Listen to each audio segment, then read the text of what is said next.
Aujourd'hui, une fois encore, l'opposition républicaine a demandé une marche pacifique, mais on voit que les leaders sont confinés dans leur domicile. Expliquez-nous un peu quelles sont les impressions par rapport à cela. D'abord, je dois dénoncer le fait que nous soyons confinés dans nos domiciles. Ceci est attentatoire à notre liberté d'aller et venir. Mais ce n'était pas l'objet. L'objet de ce mouvement, c'est de bien faire comprendre au pouvoir que nous sommes tous présents dans la vie politique en Guinée et que nous devons trouver un terrain d'entente pour aller à des élections apaisées. Nous avons appelé à une marche.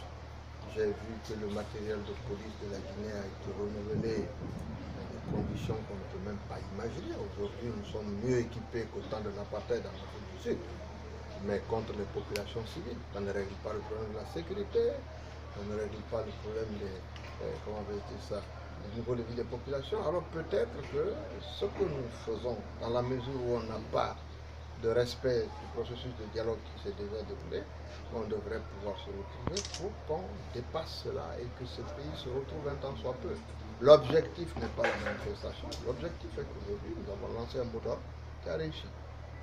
Vous pouvez faire un peu le bilan pour nous, le bilan de la journée. Écoutez, pour le moment, nous sommes confinés dans nos domiciles, les leaders politiques, que ce soit les leaders de l'UFR et du FDG, mais également même le député Kaloum. Nous avons des arrestations dans certains quartiers, notamment à Kaloum. Nous avons des blessés. Nous pensons que le pouvoir ne peut pas continuer d'aller dans ce sens-là. Ce que nous réclamons est totalement légal et totalement conforme aux accords que nous avons signés à 2 reprises et qui devraient être appliqués aujourd'hui pour permettre aux Guinéens de se sortir de cette mauvaise passe. Vous allez encore continuer à manifester? Dans la mesure où il n'y a toujours pas de solution proposée et que personne ne veut nous écouter dans le cadre des revendications, comme je viens d'indiquer, qui sont légales, le fait de dire que le mandat des maires est échu et qu'il faut le renouveler, le fait de dire que les délégations spéciales ne peuvent tenir que 6 mois en Guinée, ne vient pas de moi. Cela vient de nos lois. Un gouvernement qui ne respecte pas cela et qui ne respecte pas non plus les engagements signés avec la communauté internationale, qu'est-ce que vous voulez en attendre? Donc nous continuons de faire pression pour que cela puisse se faire et que les élections de 2015 ne soient pas le départ de violence dans notre pays. Nous sommes ceux qui prévenons la violence.